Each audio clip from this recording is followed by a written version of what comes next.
So far, we've heard the basics about hypothesis testing and p-values and so on. Now we want to try it out and see if we can compute with it. For a first example, let's remember that poll that Allison told us about, where they said that the current mayor of Toronto was supported by only 42% of the respondents in a poll. Now you might want to draw conclusions from that. You might want to say, for example, less than half of the people support the mayor. The question is, would that be a fair thing to conclude? Can we conclude from the results of that poll that indeed less than half of all the residents of the city actually support the mayor? Well, to consider that, let's start by remembering that the number of people surveyed was n equals 1,046, and the percentage of them which said yes, they support the mayor was equal to 42%. So that means the true support of the mayor, call it P, is unknown, but the estimated support of the mayor from this sample is equal to P hat, which is 42%, or 0.42. So now we want to test as a hypothesis whether the true probability P of people supporting the mayor is indeed less than 50%. So to set it up, we have to have the null hypothesis, H0, which would be that actually it's true that half the people support the mayor, versus the alternative hypothesis that actually less than half of the people support the mayor. And the question is whether we can reject that null hypothesis and say, yes, actually less than half of the people actually support the mayor. Well, how are we going to compute the p-value?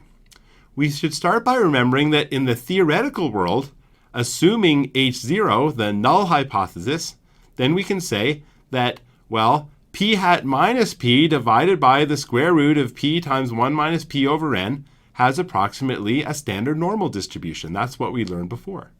So in this case, it means if we fill in the values that p hat minus p over the square root of 0.5 times 1 minus 0.5 divided by 1,046 should have approximately a standard normal distribution.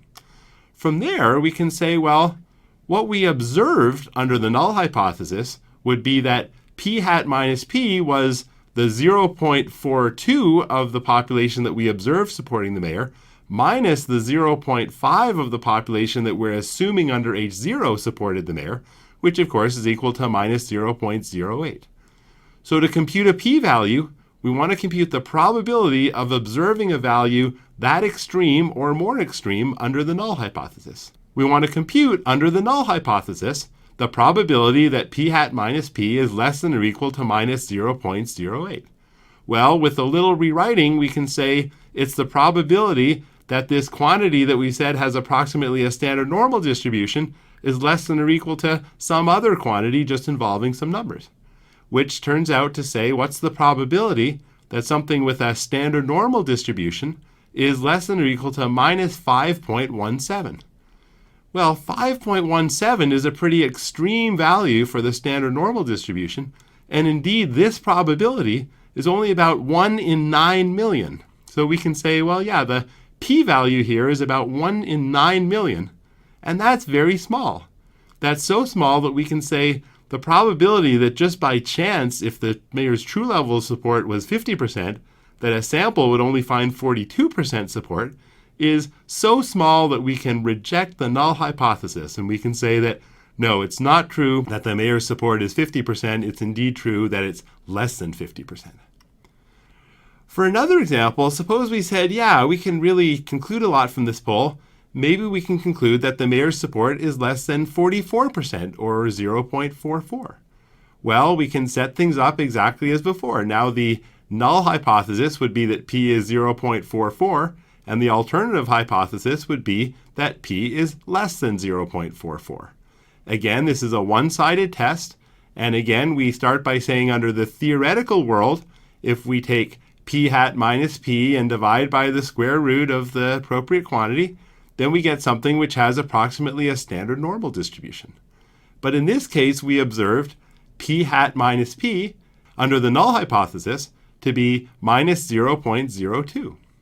So that means that the p-value is the probability of observing such an extreme or more extreme value under the null hypothesis, which in this case works out to the probability, once we readjust things, that a standard normal distribution is less than or equal to minus 1.30. Now, that's actually not so unlikely. 1.30 is not such an extreme value, and this probability is about equal to 9.68%. That's not so small. So in this case, it depends on our level of significance, but we probably can't reject the null hypothesis. So we probably say, well, okay, we were sure the Mayer's support is less than 50%, but we're not so sure it's less than 44%. For another example, let's go back to that case of flipping that beer cap and trying to figure out if the probability of getting the red side up was 50% or was some other value. Well, in this case, we could write that the true probability of red is p, which is unknown, and our observed estimate p hat in this case was, well, we got 576 red flips out of 1,000, which is of course 57.6% or 0.576. So now the question is, our null hypothesis will be that p is actually 0.5, and our alternative hypothesis will just be that p is any other value besides 0.5. So this is a two-sided test. We're not trying to figure out if it's strictly less or strictly more than 0.5, just if it's different than 0.5. So in this case, under the null hypothesis, we've observed that p hat minus p is 0.076.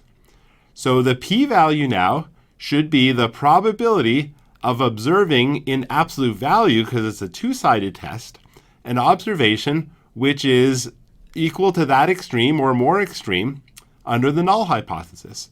And we can use our same trick as before. We can rewrite things by dividing by that square root of p times 1 minus p over n, and we end up saying that it's the same as the probability that the absolute value of a normal is at least 4.81, which is of course twice the probability that a standard normal is less than or equal to minus 4.81, because it could be less than minus 4.81 or more than 4.81. And that works out to about 1 chance in 650,000. So again, it's extremely small, and again, we can reject the null hypothesis and say, when you flip that beer cap, it's not 50% chance of getting red. Even though the fraction was pretty close to 50%, it's far enough away, and we had enough data that we can say, no, p is not equal to 50%.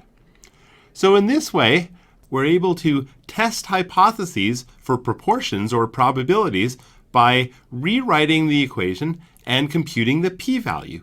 In this way, we know when to reject the null hypothesis and when we can't reject the null hypothesis. This allows us to form sound statistical conclusions about probabilities and proportions.